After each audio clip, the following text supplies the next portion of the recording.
Hello and welcome back to Parc Fermé Parlay with Kieran Downey, a breaking news edition. And the breaking news has been long awaited. It has finally been confirmed.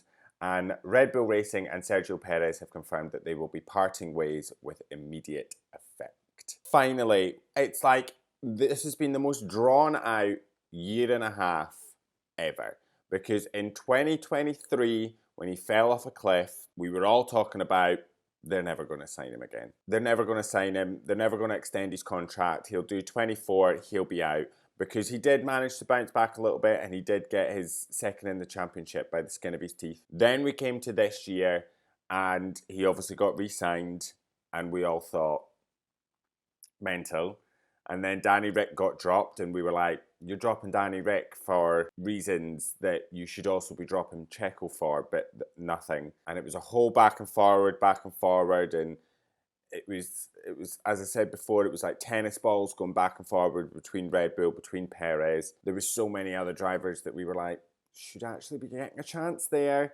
And you know, they're potentially going to be keeping Perez on till the end of 2026 with very poor performance. And there was a lot of talk about whether or not Red Bull could afford really to keep him on, because obviously he's lost them the constructors, he's lost them so much money, yada, yada, yada. Well, it is finally confirmed. With immediate effect, they have parted ways. Now, we've got a few things to talk about here. We're going to talk about the actual announcement itself. We'll go through the statements from Perez and the sort of few bits that we've seen from Red Bull. And then we'll also go through the timing of it all, because the timeline of the whole thing is quite weird. And then we're going to go on to who we think may be replacing him. We've got a fairly good idea of who it might be, but in my opinion, that is just Red Bull repeating mistakes that they have already made and not learning from them. But let's kick off with the actual statement itself. Now, we didn't know when this was going to happen, to be honest with you, and I actually thought at this stage it would be in the new year, if at all, because it was just seemed to be getting dragged out. And then I thought maybe they're not going to do it at all. And then there was a journalist kind of dropped a little bit of a hint being like, it's go time, get ready. And before anything had been released, the journalist had sort of come out and said, Red Bull and Perez have reached the agreement. They're parting ways with immediate effect. However, what's not been agreed on is who is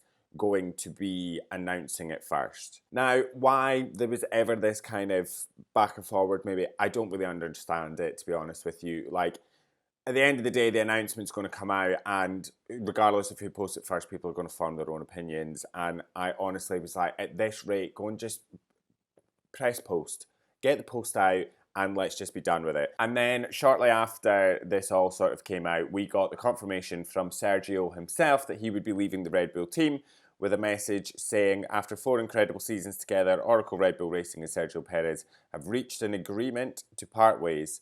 During this time, Checo played a crucial role in securing multiple Grand Prix wins, countless podium finishes, and 2 Constructors' World Championships, significantly contributing to the team's most successful era in Formula One. Reflecting on his time with the team, Sergio said, I'm incredibly grateful for the past 4 years with Red Bull Racing and for the opportunity to race with such an amazing team. Driving for Red Bull has been an unforgettable experience, and I will always cherish the success we achieved together.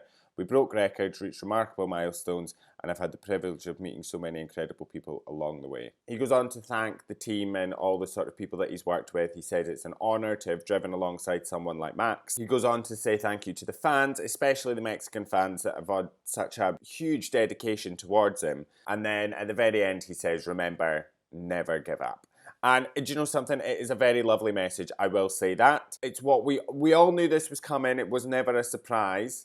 That breaking news graphic that went up from F1, poor person that creates those graphics has been working overtime this year. But it was not a surprise, really, to be honest. It was the same as when Daniel Ricciardo's went up. It wasn't really a surprise. We all knew he was getting punted as well. We then obviously got a lovely post from the team. I really liked the graphic with the Gracias and the 11. I thought that was very well done. And then a lot of video content from Checo's time with the team. A really nice video with Max sort of opening a present. It was a photo of a time that him and Checo had within the team, and it was all very lovely. I think it was a very suitable goodbye to Checo in that team. Now, I've seen a lot of people talk about the timeline of everything and why now at the very last minute has this all decided to happen? Why did they not ditch him coming into this year? Why did they ever renew his contracts? All these kind of things. So let's sort of go through the timeline of Checo. 2023 was a bit of a mixed bag for Checo. He started off very strongly. He fell apart in the middle of the season. He came back towards probably the last quarter of the season, and he still managed to finish second in the championship, albeit by the skin of his teeth. And let's be honest, that even if it's by the skin of his teeth, it's still all right when the only thing you can do, the best thing you can do, is be a 1-2 in a championship and completely dominate the constructors, which is exactly what Red Bull did in 2023. And Perez was right there alongside Max at the end of the year, second in the championship. So he did what he needed to do. He still managed to do it. He had a contract for 24, all seemed good in the world. Then let's remember that Checo's not had a fully terrible season. It's not like, I mean, the majority of 24 has been awful for him. At start of the year was incredible. Now, I'm not going to big him up completely here because there was times where he really struggled to stay close to Max. There was other times when he really pushed Max. Think about qualifying in Suzuka. Suzuka was also a very good race. They finished 1-2. I think it was their third 1-2 finish in the first 4 races. So Red Bull was flying at the start of the year. You could say that that run would maybe have been extended in China to add on a fourth 1-2 finish, but an early virtual safety car allowed Lando Norris to sort of get ahead, and that put Checo on the back foot. When we got to Miami, 4th place was solid enough for Checo. He's still towards the front of the points, albeit just missing out on a podium position. The safety car had played a part in Norris jumping the lead, but he was still in and around where Max was. He was still, if he wasn't on the podium, he was just outside the podium. He was doing great. Now, just after Miami, it was at this point that Red Bull decided to extend his contract, and I can completely understand why. They, over anything, are prioritising stability within this team for a few reasons. One, they are having quite a tumultuous time off track. There is all the stuff that is going on with Christian Horner at the beginning of the year, the constant reports of drama within the team and fighting within the team at the sort of highest level of Christian Horner, Adrian Newey, Jos Verstappen, all just not being happy with what is going on in the team. There is, obviously in Miami, we had confirmation that Adrian Newey was leaving the team. That was a huge blow to them. We then also have the regulation changes that are coming in 2026. And to have 2 drivers that you know work well together, are very good at what they do, and have been with that team long enough to not sort of rock the boat and you're not taking any chances, it is a completely valid reason for them to extend Checo's contract. They are promoting stability at a very rocky time, looking ahead at massive regulation changes coming, and having 2 drivers that they know are strong, that can perform in this time, is a complete winner. I so understand why they did it. What they didn't realise was coming was a dramatic, spectacular drop-off in Perez's performance that nobody seen coming. And the drop-off was immense. It was like we got into Europe and it all fell apart for him. Perez did not finish in the top 5 again for the rest of the year. He came close in Baku, but obviously him and Carlos Sainz made contact and they both crashed out, and that was his only chance. Every other race we've had, he's been outside the top 5. He's had terrible qualifyings. He's had terrible race performances. He spectacularly fell apart. In the next 18 races, he scored 49 points. Now, to put that into perspective, Pierre Gasly scored 42 points in the same run of those 18 races, and that Alpine wasn't competitive until the last quarter of the year, and that was where they really started picking up points. He was driving a tractor for the majority of the year and still managed to score in and around Perez for those final 18 races. And listen, I understand Red Bull was not as competitive as it was in 23. They were really struggling with the car. Max was really struggling with the car, but Max was still in the points, qualifying on pole, getting podiums, getting race wins. He was really hauling that car, and Checo just couldn't do it. He just couldn't do it. And as time went on, the questions kept going from fans, from commentators, the media. everyone was throwing questions at Perez, at Horner, at Red Bull. What is going to happen with Perez? And Perez was staunch. He was defiant. He was racing in 2025 come hell or high water. He had a contract. That's what he was doing. He was so defiant in it. Red Bull stuck by him for a while, and then it became a bit of like cat and mouse with Horner sort of flipping the switch a little bit and saying, well, it's up to Perez. Perez is a grown man. The contract's there. If he wants to go and continue racing, we'll stick by him. Perez ran with that for a little bit, and then Perez kind of switched and was like, well, you know, we have to go and speak with the team and see what they want to do. And there was all this talk of a shareholders meeting after Abu Dhabi to discuss Perez's future, because I do not believe for 1 second, had Perez remained defiant that he was going to race, and Horner stuck with the whole, it's up to Perez, you know, whatever he wants to do, I still don't believe he would have been racing next year, because the shareholders and everything would have had to have said, they would not have been happy with it. The team would not have been happy with it. From the mechanics that work on Perez's car, the shareholders, the bigger Red Bull family, all would not have been happy with the fact that Perez wasn't performing. We've just lost the constructors. We've lost a whole load of money from not getting first in the constructors. We've dropped 2 places. We can't go through another year of this. And if our car's not as competitive again next year, if all the other teams are more competitive next year, we could finish further down the grid, and it just can't happen. And I just do not believe that had Perez remained defiant and Christian Horner continued that nonsense, that Red Bull wouldn't have stepped in and said, listen, actually, he has to go. So at this point, I am not surprised that they have sort of let Perez go. And that is one thing I will say, that Christian Horner has actually come out since the announcement and has said that it was actually Perez's decision to take a step back from Formula One. After a very difficult year, Perez has taken the decision to step back from Formula One for a while. And I wonder what has changed. Basically, just coming into Abu Dhabi, because up before then, as I said, he was so certain, I am racing, I will be here in 2025, I will be on the grid, I have a contract. And it's all just disappeared. Like, it's just not a thing anymore. So, and it was the right choice for Perez to go completely. I have said that for a long time now. Perez leaving that team had to happen. For the sake of the team, he had to go. And it is a shame to see a driver leave in this way when, you know, he is a decent racer. I'm not saying that Perez is a bad racer. He's just having a really bad time. It's unfortunate, but he had to leave that team.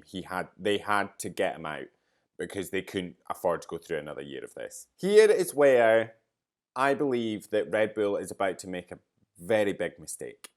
And it is a mistake that they have made before, and it is showing that they have not learned from their previous mistakes. And it is very widely believed that it will be Liam Lawson that will replace Sergio Perez at Red Bull Racing. Christian Horner has come forward and said that it is between Yuki Tsunoda and Liam Lawson, the two that will, one of those two will replace Checo. But it is, for a long time now, it's very widely accepted that it will be Lawson. Everyone sort of seems to say it looks like it'll be Lawson. I will be very surprised if it's not Liam Lawson. With Yuki Tsunoda, I don't know what it is, but there seems to be something about Yuki that the team just don't really like. I just can't quite figure it out.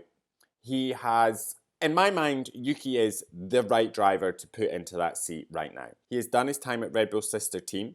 He has constantly outperformed his teammates.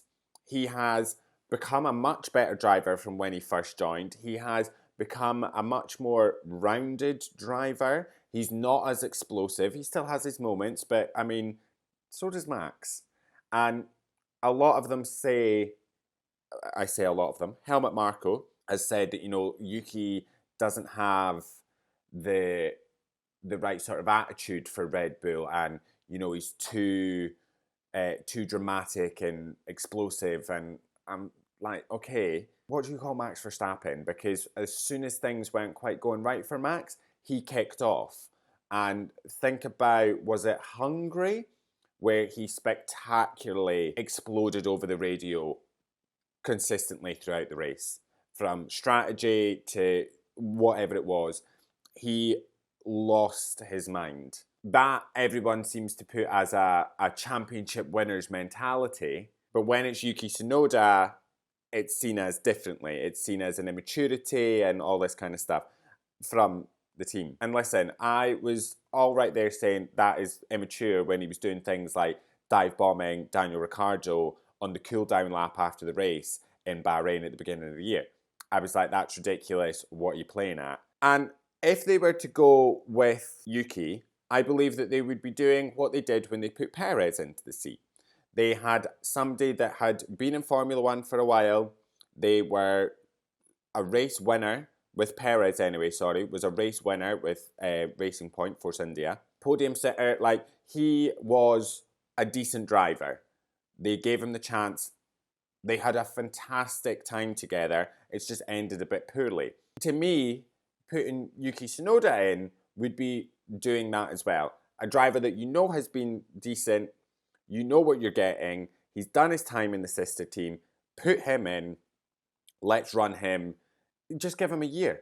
You just give him a year. And maybe it works. Maybe it doesn't, but you've then got other options. However, it doesn't look like it's going to be Yuki Tsunoda. It does look like it's going to be Liam Lawson. And now my issue with Liam Lawson is, as I've said, to me, that is Red Bull repeating mistakes they've already made. Those mistakes that we've actually seen fairly recently being in the form of Pierre Gasly and Alex Albon. And it is a trope that Red Bull have done for quite a while now, which is put drivers into the Red Bull seat, their junior drivers into a Red Bull seat at the top team, and they do however many races. They can't keep it beside Max. They don't perform the way Red Bull want them to perform, and they get dropped halfway through the year. It happened with Pierre Gasly. It happened with Alex Albon. They came in, they did however many races, they got dropped. And it's just a thing that Red Bull seems to do, where they fast track drivers into positions and into seats that they're maybe not quite ready for, that they are more than likely to fail than succeed. And then when they do fail, Red Bull make a big show about it and say, well, this is the driver's fault. They kick them out and they get replaced by someone else. Now listen, this is not anything on Liam Lawson. This is about the environment that he is about to step into. Now, because listen, Red Bull passed on bringing in a driver that they developed in their time together, Carlos Sainz. He was, as I said, perfect to go into that role. They passed on him. They passed on replacing Perez with the last driver that was alongside Max that really drove quite well with Max, Daniel Ricciardo. And listen, there was no guarantee that it would go well with Ricciardo, but could it go any worse? I mean, we'll never know. And they're just going to go and potentially make the same mistake they've already made. Now listen, Liam Lawson is good, but he still has so much to learn. Let's remember that Liam Lawson has still not done an entire Formula One season. He has, 11 races? He did 5 races in 2023. He did 6 races this year, I believe. So he's done half an F1 season split across 2 years. He's not done a full season. We've not seen him run a full season yet. Surely you would give him a full season in the sister team, in the junior team, to, fully let him develop as a Formula One driver. It just seems mad to me that he's going to get fast-tracked into Red Bull. And as I've said before, Yuki's done his time. They can afford to take the gamble on Yuki. He can be gambled on. Only question we have about Yuki Tsunoda is, can he perform at the top team?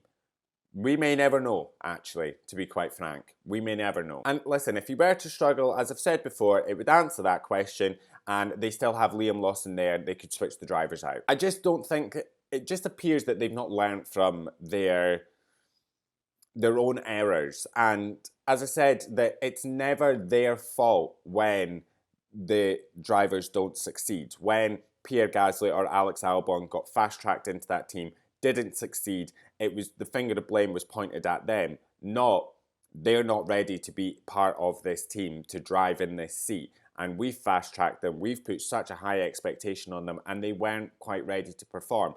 They've then gone on to other teams and performed so much better because they are becoming better drivers, more rounded drivers, taking the time. Pierre Gasly is a brilliant driver at Alpine. He's their star driver now.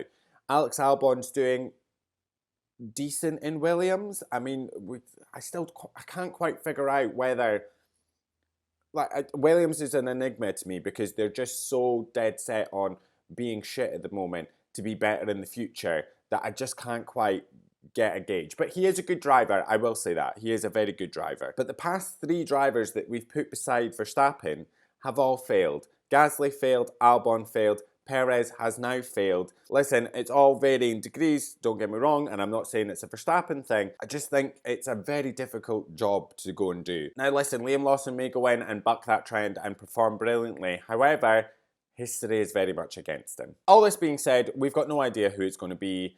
As I said, Christian Horner said it will either be Yuki Tsunoda or Liam Lawson. It looks that Isaac Hadjar is dead set to move into V-Carb, so congratulations to him, because I don't believe that if one of those two move up to Red Bull, Hadjar won't move into well, it'll be Racing Bulls. I imagine V-Carb, Visa Cash App RB will be like a trivia question that gets asked in like a few years' time of, what was Red Bull's sister team called in 2024? And we'll all be like, oh. I imagine he'll move to Racing Bulls next year. I don't know when this announcement is coming. They've said that it will be announced in due course, whatever that means. Is that going to be January? Because the teams are all about to, it's the 19th of December. Everything's going to shut down pretty quickly for Christmas. So who knows? It could come today. Could come today, we don't know. But that is everything from us on our news that Perez is out. And it's a shame. I feel quite bad for Perez, to be quite frank. But it had to happen. He had to leave. And we'll be back once we find out who is replacing him. Because we now have 2 seats, technically, to fill for next year. Both for Red Bull. One for Red Bull, one for Racing Bull. So we'll see what happens there. And I'll be back very soon to round off this year with our driver ratings and our highs and lows of the season. And thank you to everyone that has submitted their driver ratings and their favourite and least favourite moments. They'll be coming very, very shortly before Christmas. So thank you very much. Have a lovely rest of your day. Love you. Bye.